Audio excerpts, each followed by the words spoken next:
Kassai Centauri Sellsword is an incredibly fun and powerful hero to play in Blitz, and best of all, she's great on a budget. And so today I'm going to give you an affordable $80 Kassai Blitz deck. I'll go over the general playstyle, the equipment, the main deck, and then at the end I'll include some expensive upgrades that you can add to the deck if you want to tune this to its full power. I'll be using Card Trader as my price guide, and while I won't be including the prices of every 25-cent card, I will mention any card that is worth at least a few dollars and anything that doesn't come in a normal set. Just keep in mind that card prices do change over time, so if you're watching this in the future, they will be different, but I really hope that they're not too expensive. But without further ado, let's get into it.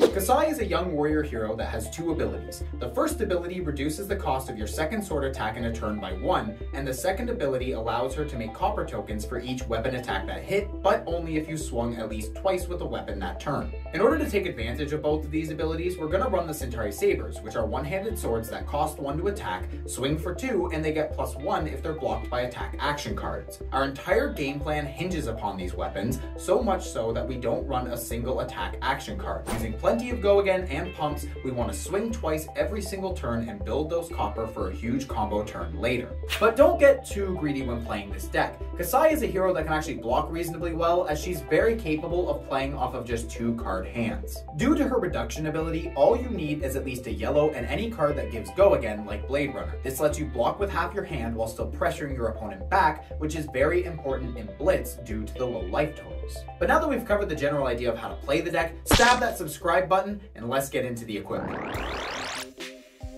Warrior is a class that has some fantastic budget equipment, including the headpiece, Helm of Sharp Eye. This lets us block for 1 and keep the helm around due to battle worn, and the ability to banish the top card of the deck to play can be utilized with the card Stroke of Foresight to guarantee it doesn't whiff. For the chest piece, we'll run the Blossom of Spring, which comes in the Dorinthia vs. Rhinar Classic Battles deck, as well as the Arachne Blitz Precon. The Blossom gives just a single resource, but this resource can either help us get that big swingy turn, or more likely, it lets us block with 3 cards from hand, keeping just a hit and run, and still be able to attack with both our weapons thanks to Kassai's reduction ability. Or we can use this resource to activate our arms, Gallantry Gold. Like the Helm, these block for 1 and have battle worn, and can be popped to give our weapons each a +1 boost for the turn.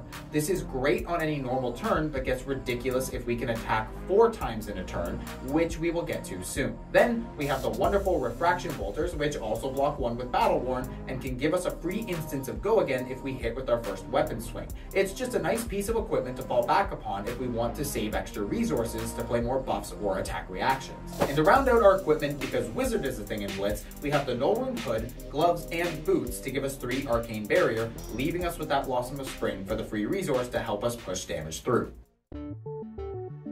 Kassai is a pretty straightforward hero with 2 types of cards in the deck, cards that give go again and cards that buff our weapons, and the best cards are those that do both. Starting with that, we've got all 6 copies of Hit and Run and Blade Runner. Hit and Run, while being free, is the weaker of the 2 cards. It gives go again to your next attack, but only buffs an attack if it's your second swing, so you usually have to pick between one or the other. However, this card is still great as we really want to be attacking twice, and it's the card that lets us do this with just a single resource.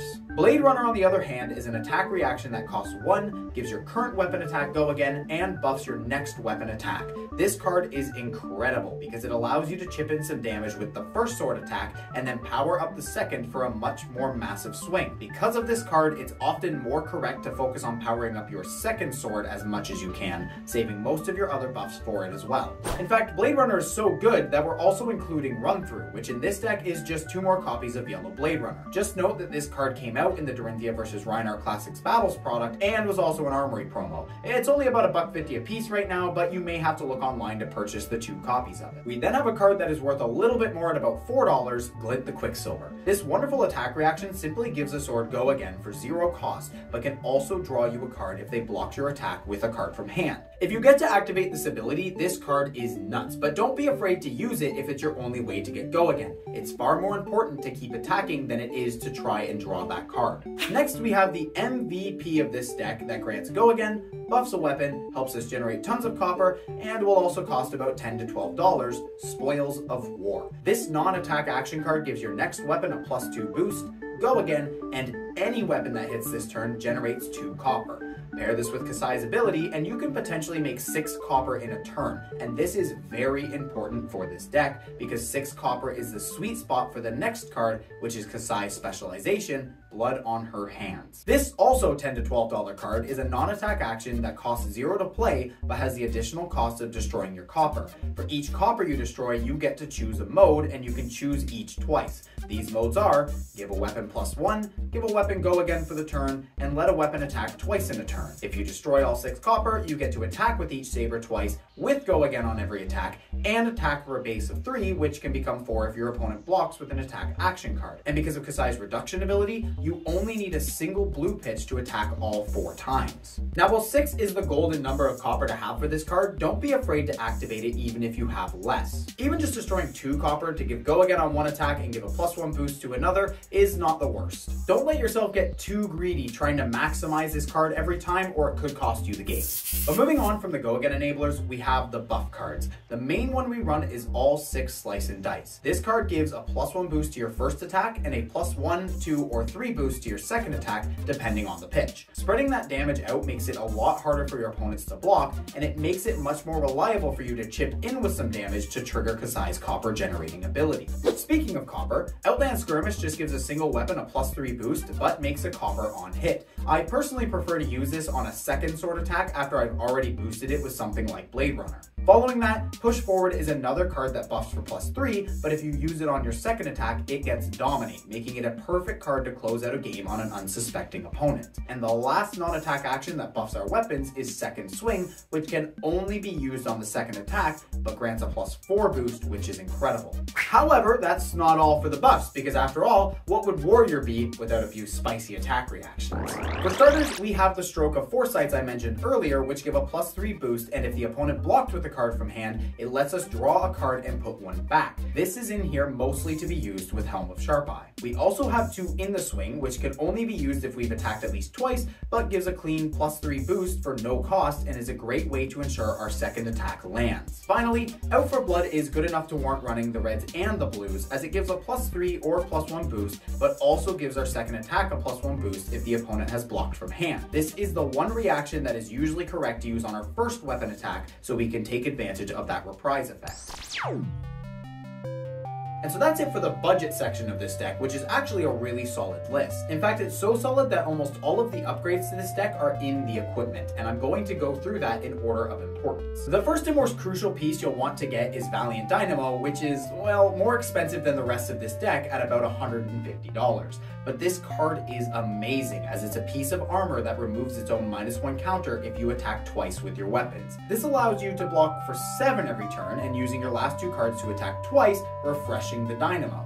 While it's definitely not necessary to play this deck, it is a very strong upgrade if you're willing to spend the money. The next piece is a lot cheaper though, at about $30 to $40, and it's Courage of Bladehold. This chest piece blocks for 2 and 1 if you don't mind sacrificing it, although usually you'll just block with it once and then use its ability to reduce your sword attacks by 1 for the whole turn. You can use this on a Blood on Her Hands turn to send all of your attacks for free, meaning that you just need the specialization to have a big turn. However, since you only need a single blue pitch to do these same Blood on Her Hands turns, the Courage doesn't upgrade the deck as much as the Dynamo does. However, with the price, it might be just worth picking this one up first anyways. As for the headpiece, you can grab yourself a wonderful copy of Crown of Dominion for about $55. This makes Kassai royal and lets you start with the gold token, but you'll have to add in another $10 or so, because if you're taking out the Helm of the Sharp Eye, you'll also want to remove the Stroke of Foresights and replace them with cash-ins, which synergize with the Crown. This card is amazing for this deck, as you can use that gold token for the first copy of cash-in, and then use your extra copper for the second if you don't see a Blood on Her Hands. It's also a yellow pitch, which perfectly lines up with Kassai's 2-card hand cost. Personally, Royal Kassai is my favorite way to play the deck. Then for the arms, you can get Brave Forge Bracers, as it blocks 3 and can sometimes get you a little boost for your second sword attack, but this one is truly optional because Gallantry Gold is also a great card. It just depends on whether you want to be more defensive or more offensive.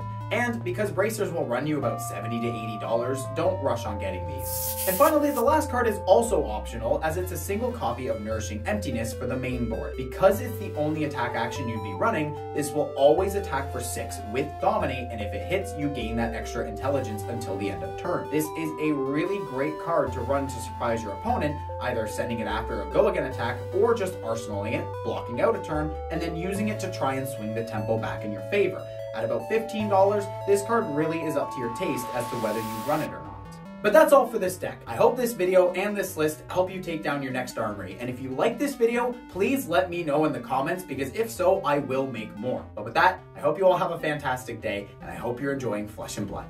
If you liked this video and wanted to support me, consider checking out my Patreon. There's extra bonuses like Talishar card sleeves, early access to videos, and even your own GigaChad card. And to those who are already supporting me, you have my undying thanks. It's because of Chads like you that I can continue to do what I do. So please, stay Chadly, my friends.